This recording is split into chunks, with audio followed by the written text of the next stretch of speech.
Bueno, entramos entonces, este es el curso 1 sobre la liturgia, los libros sagrados para la liturgia, contenidos y modos de usarlo. Vamos a poner así en pocas palabras rápido, decir qué significa liturgia. Términos básicos, liturgia es el culto de adoración que ofrecemos a Dios. A eso le llamamos la liturgia. La liturgia es el orden y forma con que se realizan las ceremonias de culto de adoración. O sea, el conjunto de ritos y rituales durante las ceremonias religiosas. Estoy diciendo como varias definiciones para que más o menos tengamos la idea de lo que queremos decir cuando hablamos de liturgia.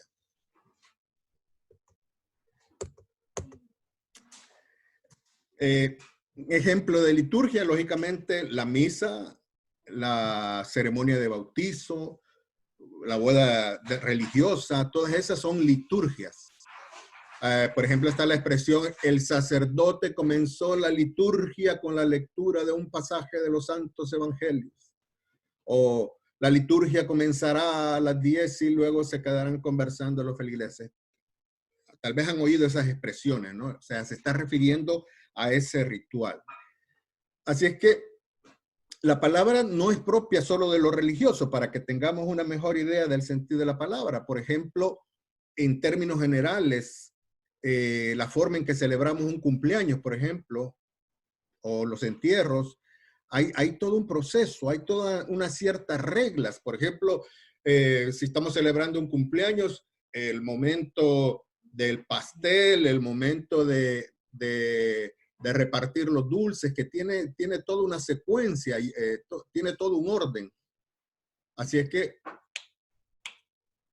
todo eso es una liturgia. O sea, ese orden como se van haciendo las cosas viene a ser una liturgia. Bueno, con esto quiero que tengan en sus mentes cuando decimos la palabra liturgia, que no tengamos un concepto como muy raro, ¿no? Más profundamente podemos decir que la liturgia, ya entrando en un sentido más profundo, es la fuerza secreta de la creación, donde depende toda actividad humana.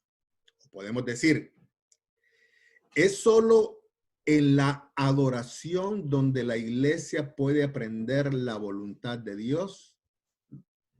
Entonces, cuando decimos estas expresiones, estamos entrando a un sentido más profundo de lo que es la liturgia.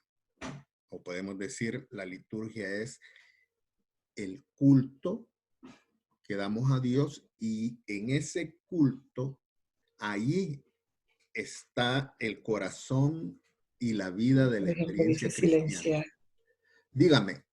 Está abierto, ¿Quién abrió? ¿Alguien iba a preguntar? Ok, seguimos. Ahora, quiero también que tengan en sus mentes algo que es bien importante. La liturgia es una fiesta donde celebramos la fe, el triunfo de Dios sobre el pecado y la muerte. Tengan en mente eso. La liturgia es una fiesta donde celebramos la fe. Esto es importantísimo. Entonces nosotros, cuando tenemos una liturgia, siempre estamos celebrando nuestra fe, el triunfo de Dios.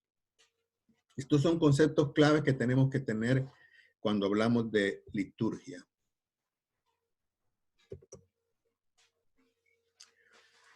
Vamos a ver ahora entonces los libros litúrgicos. Para entrar a entender un poco esto de los libros litúrgicos, quiero comenzar primero hablando del calendario litúrgico. Ustedes saben, la iglesia tiene un calendario con el cual se rige. Este es típicamente un formato de un calendario. Estamos hablando un año litúrgico, es un ciclo. Ese ciclo ese ciclo que comienza con el Adviento. El ciclo comienza con el Adviento, pasa por el periodo de la Navidad, con el bautizo del Señor comienza lo que llamamos un tiempo ordinario, que es un periodo de tiempo de crecimiento, para llegar a un tiempo fuerte que llamamos miércoles de ceniza, la Cuaresma, y luego viene la Semana Santa, etc. Entonces, este ciclo que vemos aquí es lo que llamamos el año litúrgico. Vamos a entrar un poco más en detalle. El calendario o año litúrgico es el nombre que recibe la organización de los diversos tiempos y solemnidades durante el año en las iglesias cristianas, como forma de celebrar la historia de la salvación. Enmarcados dentro del año litúrgico se celebran los distintos tiempos litúrgicos con los cuales se relacionan los diferentes pasajes de la escritura que se programan en los actos de culto. Dentro de este marco de lo que es el año litúrgico están las diferentes oraciones que se rezan, que van coincidiendo con el sentido de cada momento que se va viviendo. Pero además de eso, se asocian los colores, porque los colores, todo esto va como vinculado también con la naturaleza. Los colores también nos hablan, los colores nos dicen estados de ánimos y el año litúrgico, el tiempo litúrgico, nos habla de cada momento de nuestro año. Todo esto que se enmarca dentro del año litúrgico está guiado, permítame, ya nos quedan 10 minutos, está guiado y definido en los libros litúrgicos. Así que todo esto está guiado y definido en los libros litúrgicos. Sí, esta es una reseña rápida de la historia. En el Concilio de Nicea I, en el año 325, todas las iglesias acordaron la celebración de la Pascua cristiana el domingo siguiente al plenilunio del 14 de Nisan. O sea, después del equinoccio de primavera, el primer domingo de plenilunio después del equinoccio de primavera. Luego, la reforma del calendario de Occidente por parte del Papa Gregorio, que modificó toda la liturgia hacia el siglo XVI, introdujo el calendario gregoriano que reemplazó al calendario juliano y produjo eso un desfase de varios días en la celebración de la Pascua respecto del calendario litúrgico oriental que se asemejaba más con el calendario de los judíos. En el presente, hoy las iglesias de Oriente y Occidente buscan un nuevo acuerdo que posibilite unificar la celebración de la Pascua y conduzca progresivamente hacia la constitución de un calendario litúrgico común. Quiero que vean esto. El eje sobre el que se mueve el calendario litúrgico es la Pascua. ¿Por qué la Pascua? Es nuestro eje de referencia de nuestra vida cristiana. Porque la Pascua es la resurrección de Jesús y todo el cristianismo se construye alrededor de la resurrección de Jesús. Así es que por eso es importantísimo esa fecha y todo el calendario gira alrededor de esto. Permítame que entró alguien más.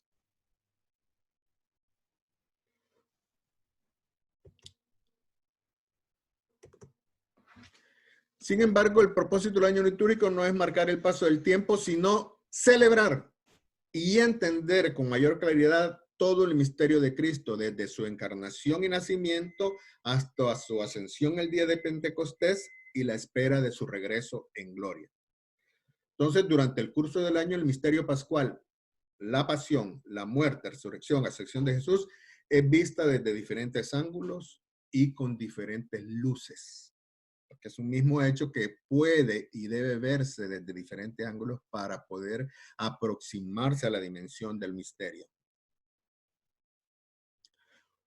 Así tenemos entonces como dije hace un momento, el año litúrgico comienza en Adviento. Con Cristo Rey celebramos el fin del año. Este es el fin del año litúrgico, que estaría a final de noviembre. De ahí viene el Adviento, 4 domingos de Adviento, hasta llegar a la Navidad, que se comienza a celebrar en la víspera de Navidad. María, Madre de Dios, la Epifanía del Señor y el Bautismo del Señor son las celebraciones después de la Navidad que siguen y que son parte de lo que llamamos el tiempo de Navidad. Es el ciclo navideño, o sea, tiempo de Adviento, tiempo de Navidad. Entonces, en el Adviento es toda la preparación para el otro tiempo. El primer domingo de Adviento, el advenimiento, el que se ubica, dice el que se ubica 4 domingos antes de la Navidad. Y de ahí viene la Navidad, con la celebración de la Misa de Gallo y la Nochebuena. Estamos en esa celebración. Con el bautismo del Señor se da inicio al tiempo ordinario. El tiempo ordinario le llamamos ordinario porque es un tiempo en donde se va trabajando fundamentalmente el crecimiento, conociendo las enseñanzas del Señor. El tiempo ordinario se divide en 2 tandas. Una primera es desde el bautizo del Señor hasta el comienzo de la Cuaresma, que sería el miércoles de ceniza.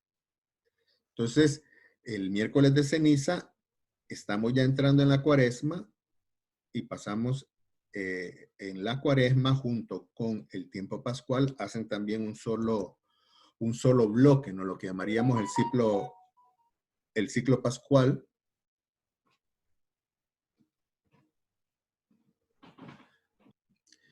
Decíamos entonces que el ciclo pascual contiene el tiempo de Cuaresma y el tiempo pascual propiamente dicho.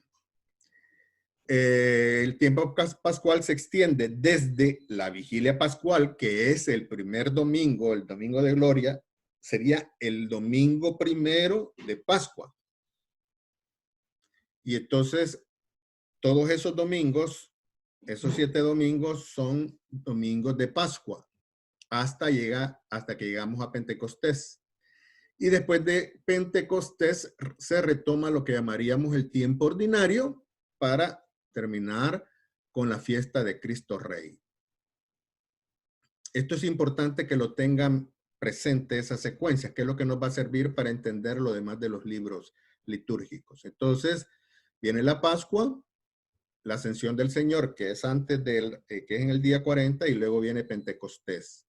Con Pentecostés termina el periodo pascual y comienza entonces el segundo periodo ordinario, que es un periodo un poco más largo, hasta llegar al domingo 34, que sería más o menos el final del periodo ordinario, y clausurar con Cristo Rey. Periodo ordinario, crecer, crecer, crecer. El que no crece se estanca, se enferma y muere. Debemos de crecer en nuestras tareas ordinarias, matrimonio, en la vida espiritual, en la vida profesional, en el trabajo, en el estudio, en las relaciones humanas. Debemos de crecer también en medio de nuestros sufrimientos, éxitos, fracasos. ¿Cuántas virtudes podemos ejercitar en todo esto? Así que el espíritu del tiempo ordinario queda bien descrito en el prefacio el 4º dominical de la misa, que dice: en ti vivimos, nos movemos y existimos, y todavía peregrinos en este mundo, no solo experimentamos las pruebas cotidianas de tu amor, sino que poseemos ya en prenda la vida futura, pues esperamos gozar de la Pascua eterna, porque tenemos las primicias del Espíritu, por el que resucitaste a Jesús de entre los muertos. Bueno, terminado, este es lo que llamamos el año litúrgico. El año litúrgico. Vamos a seguir sobre él. Quiero que veamos ahora el otro elemento, que son los colores litúrgicos. les dije, el año litúrgico también se va diferenciando con los diferentes colores litúrgicos y que se ven marcadamente en lo que serían las vestimentas del sacerdote. Lo que sería la vestimenta, la casulla que ocupa el sacerdote, lleva el color propio del tiempo litúrgico que se está viviendo. Así tenemos el color rojo. Es el más parecido a la sangre y al fuego. Además, es el que mejor simboliza el incienso de la caridad y el heroísmo del sacrificio y el amor. ¿Cuándo se usa el rojo? Domingo de Ramos, Viernes Santo, Pentecostés, cuando hay sacramento de confirmación, cuando hay celebraciones de la pasión del Señor. ¿Se acuerdan que el viernes que se hace la celebración del Viernes Santo está de rojo? Y también cuando la misa es una fiesta de un santo mártir. Un santo mártir es aquellos santos que murieron por Cristo. Así, el día de Monseñor Romero, que se celebra, tiene que celebrarse en rojo por mártir. Verde simboliza la esperanza para los pueblos antiguos. El verde era la primavera, la vegetación, el renacimiento, la esperanza de una cosecha abundante. La palabra verde proviene de la palabra latina verde, que significa fresco, lozano, floreciente. Entonces el color se usa en lo que es el tiempo ordinario 1 y el tiempo ordinario 2. Son los días en que no se celebra ninguna fiesta especial. Ahí tenemos el color verde. El morado, signo de austeridad y penitencia. Esto es para Adviento, para Cuaresma, Semana Santa, celebraciones penitenciales, sacramentos de confesión, unción de los enfermos, misas de exequias. No sé si han visto ustedes que cuando el padre va a confesar, la estola que usa es moradita. No se pone una blanca, es una moradita. Entonces, porque es de penitente. Entonces, el morado es signo de austeridad y de penitencia. De ahí tenemos, algunas veces se usa el color rosado. Es como una especie de morado suavizado, menos intenso. Puede usarse lo que llamamos el domingo de Gaudete, que es el tercer domingo de Adviento, que se va con morado, pero el rosado va significando como un momento de alegría por lo que se espera en el Adviento, ¿no? El morado rompe con aquella situación de penitencia y muestra un poco de alegría. Y lo mismo pasa el cuarto de Cuaresma, se usa también el morado. Y el azul, que se usa para las fiestas de la Virgen María. Normalmente se usa el blanco, pero se puede usar el azul para las fiestas de la Virgen. Y el blanco, que me lo salté, que se celebra, que es el que se ocupa para los tiempos pascuales, que se ocupa para la celebración de los santos, para la Navidad. En esa época ocupamos el blanco.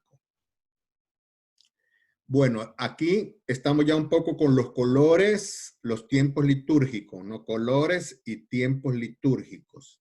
Necesito que todo esto lo vayamos integrando. Perdón, ¿qué ibas a decir? ¿Y el dorado? El dorado se usa en algunas celebraciones, igual que el negro. Pero digamos, el negro,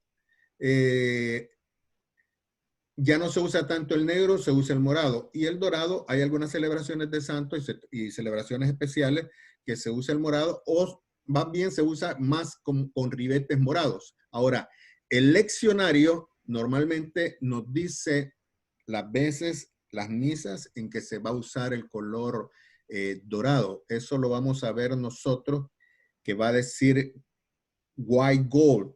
Bueno, porque el ordo que ocupamos está en inglés. Vamos a ver las siglas que están refiriéndose a gold y white. Ya el ordo, que es de lo que vamos a hablar después, nos va señalando eso, ¿no? Bueno, Muy bien, pregunten cuando quieran. Estamos con los colores, estamos con el calendario. Ahora vamos a entrar a lo que sería los libros en general. Vamos a entrar a los libros, después voy a regresar al calendario. Los libros en general, veamos. Los diferentes libros litúrgicos. Tenemos el misal. El misal romano sería su nombre más propio, misal romano. El misal debe utilizarse con mucho respeto, pues contiene las diversas fórmulas para celebrar una misa, además de diferentes oraciones eucarísticas a utilizar por el sacerdote. El misal es el libro necesario para que se realice la Santa Misa. Es más, aunque a veces hay muchos sacerdotes que se pueden de memoria las oraciones de la misa, no está supuesto el sacerdote a decirlas de memoria. Tiene que ser leídas, tiene que estar leyendo, aunque se las sepa de memoria. Entonces el misal va dando todas las pautas para la misa. El leccionario o los leccionarios, las lecturas son tomadas de la Biblia y colocadas en el leccionario para mayor facilidad, pues aquí ya están repartidas según su uso en las diversas celebraciones. El leccionario está ya estructurado según el año litúrgico y ahí tenemos las diferentes lecturas de la misa. La primera lectura, la segunda lectura, los salmos, el evangelio, todo eso lo encontramos en el leccionario y ahí está estructurado según el ciclo litúrgico A, B o C, o si es año par o impar, de eso ya vamos a hablar más adelante.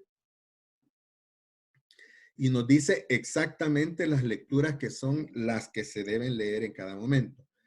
En las diferentes conferencias episcopales distribuyen en diferentes números de libros este leccionario. Digamos, los españoles tienen 9 libros de leccionario, pero aquí en América, y bueno, sería la conferencia de México y los Estados Unidos, utilizan este leccionario que está compuesto de 3 tomos, de 3 tomos. Y en estos 3 tomos estaría lo mismo que en la que tienen en España de 9 tomos. Pero son solo la forma en que han puesto junta la información.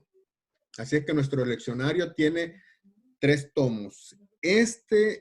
Sobre esto vamos a seguir viendo porque esto es una de las cosas más importantes que urge que todos los ministros litúrgicos conozcan cómo se usa el leccionario, porque eso sí es lo que sí usa un ministro litúrgico, eso sí es en lo que puede ayudar en las misas cuando cuando se están organizando las celebraciones.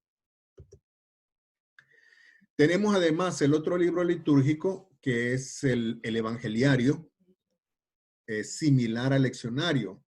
La diferencia es que el evangeliario contiene los evangelios dominicales de cada ciclo. Contiene los evangelios dominicales de cada ciclo. Cuando digo ciclo, A, B o C. Pretende destacar de una manera especial la vida de Jesús entre nosotros, relatada en los evangelios, y contienen las mismas enseñanzas de Cristo. Entonces, como al modo de los judíos, que ellos ensalzaban los libros del Pentateuco, cuando en la celebración de los judíos llevan el rollo del Pentateuco, entonces en ese rollo los que llevan son los 5 libros de Moisés. Pues igual, aquí el evangeliario lleva los evangelios que sería como el corazón del Nuevo Testamento, la ley, por decirlo de alguna manera. Entonces, por eso es el único libro que se lleva en procesión al comenzar la misa. Es el único libro, el evangeliario. Luego tenemos los rituales. Los rituales son libros pequeños que contienen el desarrollo de los sacramentos y hasta lectura para los mismos. Por ejemplo, imaginemos aquí el ritual del bautismo. El ritual del bautismo, este libro contiene todo el ritual para la liturgia del bautismo. Entonces ahí están las oraciones, las palabras que se tienen que decir, las que no se tienen que decir, cómo va a responder el pueblo y todo eso. Eso está en el ritual del bautismo de niños. Tenemos otro ritual, por ejemplo, el del matrimonio. El ritual del matrimonio contiene todo el ritual de la liturgia del matrimonio. Tal vez ustedes habrán visto en una misa, cuando se casa una pareja, que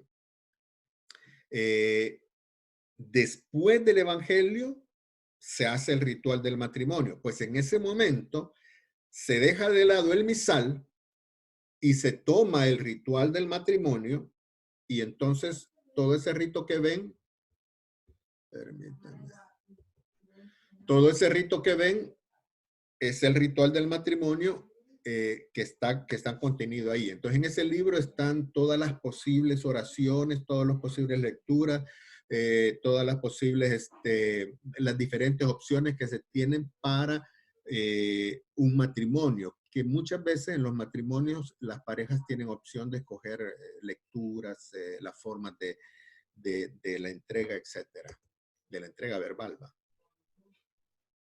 valga aclarar. Tenemos el ritual de exequias también, que sirve para las exequias, ¿no? Para cuando hay un difunto. Entonces se ocupa este ritual. Y cuando hay que sacarle un demonio a alguien, pues también tenemos el ritual de exorcismo. Y tiene sus propias oraciones, sus propias formas de hacerlo. De ahí tenemos el pontifical. Contiene el texto y las rúbricas. Cuando digo rúbricas, se refiere a las letritas en rojo o en cursivas que sirven para dar indicaciones cómo se va llevando cada momento. Y en la rúbrica va diciendo lo que tiene que hacer, ¿no? Entonces llevan los textos y rúbricas de ciertas funciones solemnes reservadas a los obispos. Por ejemplo, para la confirmación, porque la confirmación la hacen los obispos, se encuentra en el pontifical. La pontifical. Las ordenaciones de sacerdotes, ahí están. Las consagraciones episcopales, ahí están. Cuando se va a dedicar un templo, todo eso se encuentra en ese pontifical. Luego tenemos el peticionario, la oración universal, la oración de los fieles, es la oración conclusiva de la liturgia de la palabra. Se dice tras la homilía o el credo. Entonces, en este libro se encuentran ese tipo de oraciones. Luego tenemos el martiriológico.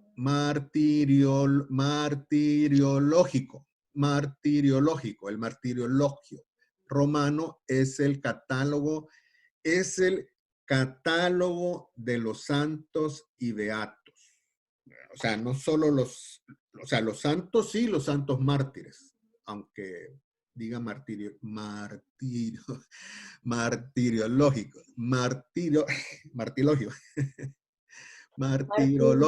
Ahí está, martirologio. ¿Qué me costó decirlo? Martirologio. Así es. Martirologio romano. Allá está escrito arriba mal. Martirologio romano. Ahí están los listados de los santos, las fechas en que estos santos se celebran y una breve descripción de por qué es santo, digamos, pero son pequeñas descripciones, ¿no? Entonces está toda la información. Ese lo tienen que actualizar cada cierto periodo porque aparecen nuevos santos. Juan Pablo II lo modificó, lo actualizó, también quitaron algunos santos, ¿no? Y pusieron a unos nuevos. Y luego tenemos el oficio divino o breviario, o lo que llamamos la liturgia de las horas. Esta es una obligación para religiosos, monjas, sacerdotes y gente consagrada de una manera institucional a Dios, consagrada institucionalmente, ¿ya? Puede ser que alguien diga, no, yo estoy consagrado al Señor. Eso es una cosa personal. Aquí se refiere a aquellos que institucionalmente están consagrados a Dios, entonces tienen la obligación de hacer el oficio divino, o sea, la liturgia de las horas. Y esto, la liturgia de las horas es una oración que se va haciendo durante el día. Son varias oraciones que se hacen a lo largo del día, al comenzar el día, a media mañana, al mediodía, media tarde, cuando el sol se oculta y todavía ya cuando estamos en la noche. Entonces, esta liturgia de las horas es la oración de la iglesia. Esta es la oración comunitaria, verdadera oración comunitaria de la iglesia, porque es toda la iglesia del mundo orando. A veces nosotros decimos que la oración comunitaria es cuando se reúne un grupo a orar. No, esta es la oración verdaderamente comunitaria. Los fieles que celebran la liturgia de las horas se unen a Cristo, nuestro sumo sacerdote, por la oración de los salmos, la meditación de la palabra de Dios, de los cánticos y de las bendiciones, a fin de ser asociados a su oración incesante y universal que da gloria al Padre e implora el don del Espíritu Santo sobre el mundo, dice el Catecismo de la Iglesia. Bueno, este es un vistazo de los libros litúrgicos. Lo importante aquí es que tengan una idea de lo que son cada uno de estos libros. Nunca lo van a leer todos, tal vez ninguno de esos, pero algunos de ellos sí sería importante. Pero lo más importante es que tengan una idea para qué sirven, para qué son, quién los utiliza. ¿Y dónde están también? ¿Y dónde están? Vamos a entrar en el tema entonces del leccionario, que era el libro. ¿A dónde están? Me preguntó, ¿verdad? Entonces, por ejemplo, aquí estamos en la capillita, ¿va? Entonces, si nos vamos aquí, donde está la flechita, ahí están los libros, ¿va?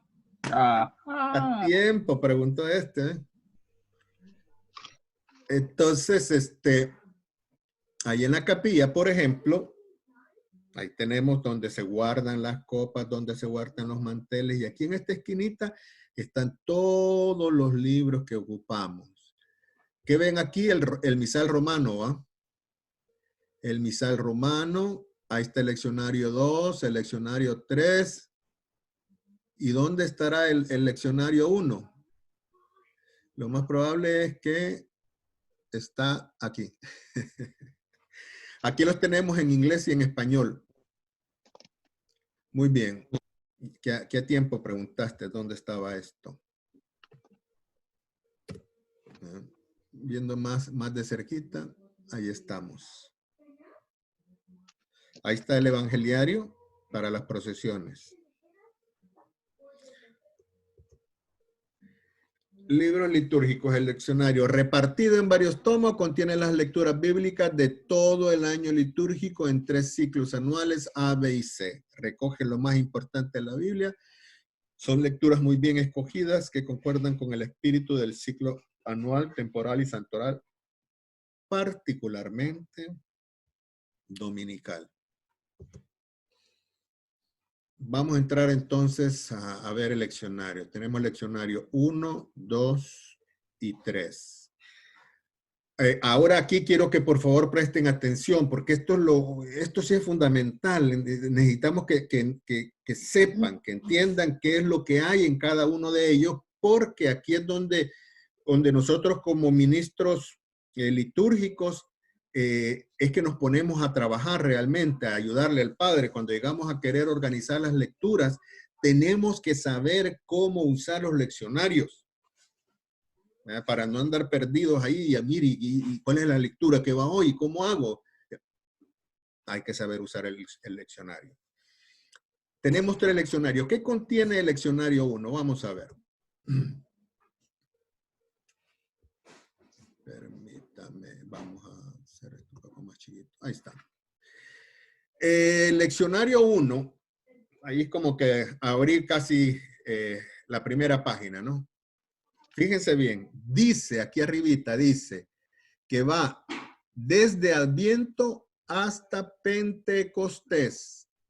Contienen las lecturas que van desde Adviento, o sea, desde el inicio del año, hasta Pentecostés. Todas las lecturas que vamos a ocupar para las misas desde Adviento, desde el inicio del año litúrgico hasta Pentecostés, están en el leccionario 1. Quiere decir que cuando sabemos que estamos en ese periodo, ¿verdad?, más o menos Pentecostés siempre cae como en mayo o algunas veces hasta junio, principios de junio. Entonces, cuando estamos en ese periodo de tiempo, como desde diciembre hasta más o menos mayo, cualquier lectura que vayamos a buscar para las misas van a estar en el leccionario 1.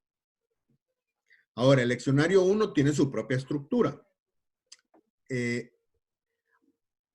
Hay una serie de información que esa sí valdría la pena leerla y estudiarla. De esto hemos hablado con los lectores, que eventualmente vamos a trabajar en eso, que es toda la introducción, lo que la parte de los decretos y toda la información que está previa a lo que voy a explicar ahora es importante leerla, pero no me voy a detener en eso. Entro en materia. Entonces, tenemos dominical, dice. ¿Qué quiere decir esto dominical? Que están todas las lecturas dominicales.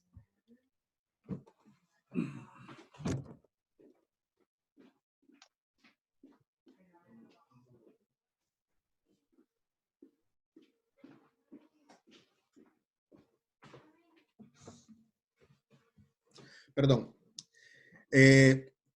Tenemos todas las lecturas dominicales y tenemos todas las lecturas, lo que llamamos ferial y tiempos litúrgicos especiales. Al final hay un apéndice con las lecturas propias del santoral. Veamos.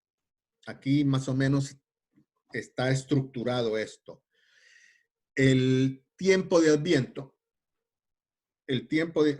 Permítanme, que no quiero que me vaya a pasar el tiempo. 8:30, estamos bien. Dije que comienza el ciclo 1, el tomo 1 comienza con Adviento. El tomo 1 comienza con Adviento. Entonces, tenemos en las primeras páginas, miren aquí las páginas 3, 6, 9, 13. En las primeras páginas tenemos el ciclo A, el domingo 1 de Adviento, en la página 3 del libro. Luego tenemos el segundo domingo de Adviento en la página 6 y el otro en la página 9. Permítanme que aquí me está diciendo que ya nos vamos. Luego para el ciclo B, después de que todo, esta primera columna que están viendo, después de que se utilizó todo el ciclo A continuación va a aparecer el ciclo B. Me explico. Me explico un poco aquí. Esta cosa me está... Voy a entrar al ciclo A. Va a aparecer así, leccionario ciclo A. Primer domingo de Adviento. Ahí aparece la primera lectura. Luego tenemos el salmo que se lee. Luego la segunda lectura para llegar al evangelio. Página 5. Entonces quiere decir que la siguiente página ya estamos en Adviento, domingo 2. Estamos ciclo A. ¿Ah? Segundo domingo de Adviento, primera lectura, salmo, segunda lectura, y de ahí vendría el evangelio. Lo mismo nos va a pasar con el ciclo B. ¿Ah? Cuando seleccionamos, después de pasar todo el año, vamos a encontrar el ciclo B.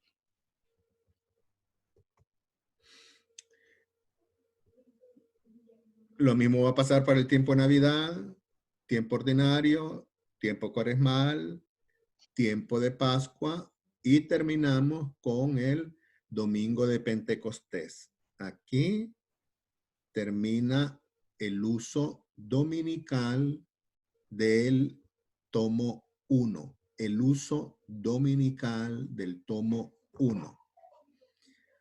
Estamos siempre en el tomo 1. Viene el leccionario ferial y de tiempos litúrgicos.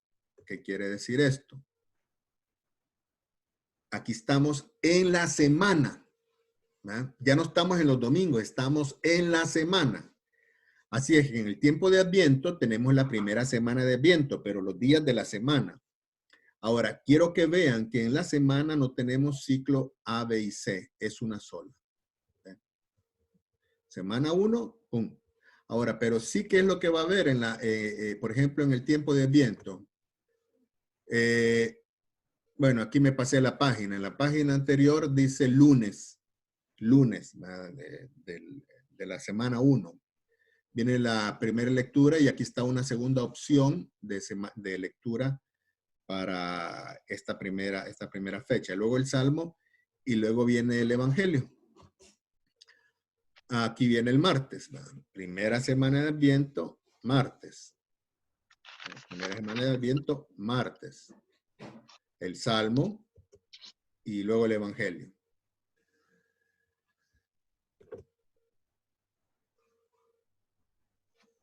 Permítame.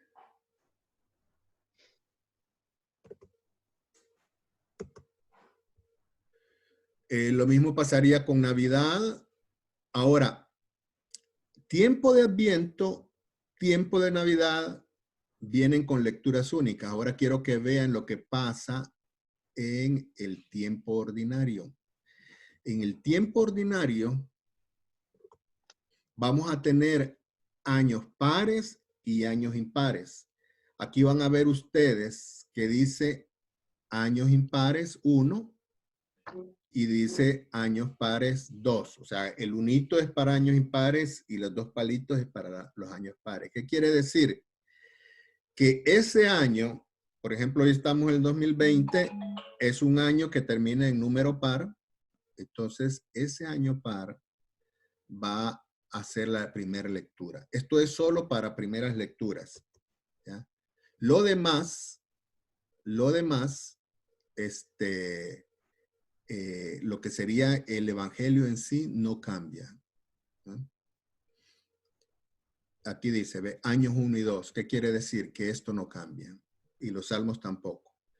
De nuevo, el martes de la primera semana del tiempo ordinario, tenemos años impares y años pares. No cambia.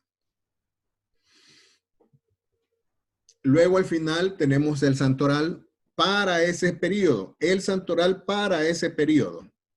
Vienen las fiestas de los diferentes, de los diferentes santos. Bueno, voy a hacer una paradita aquí para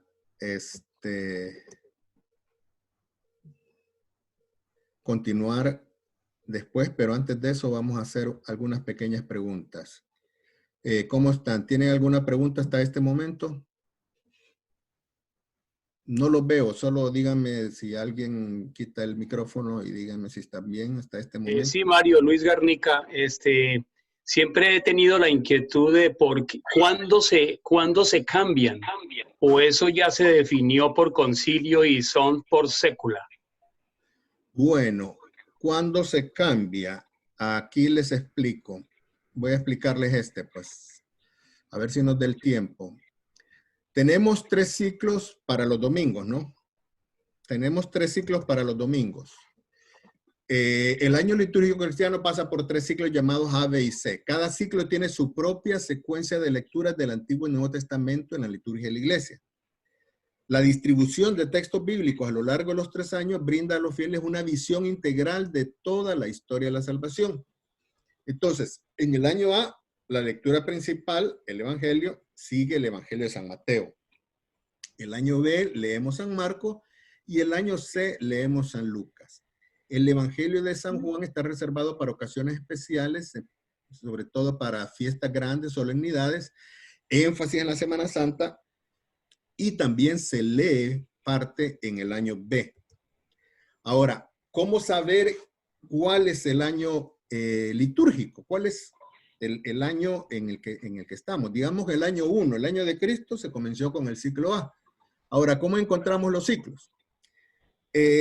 Aquí dice, la referencia es el ciclo C, que se aplica a años cuya suma de dígitos se divide por 3. Por ejemplo, 2019, 2 más 0 más 1 más 9, 12. Dado que el 12 es divisible por 3, este año sería el ciclo C. ya los dígitos del año 2020 suman 4, es decir, 3 más 1, 4. Entonces, nos sobra 1. Ese es el ciclo A. Quiere decir que el siguiente año nos van a sobrar 2 en la división. Entonces va a ser ciclo B. Tal vez puede sonar un poco confuso. Voy a ponerles aquí, haciendo una matemática, para saber en cuál año estamos. Se suman los números del año y se dividen entre 3.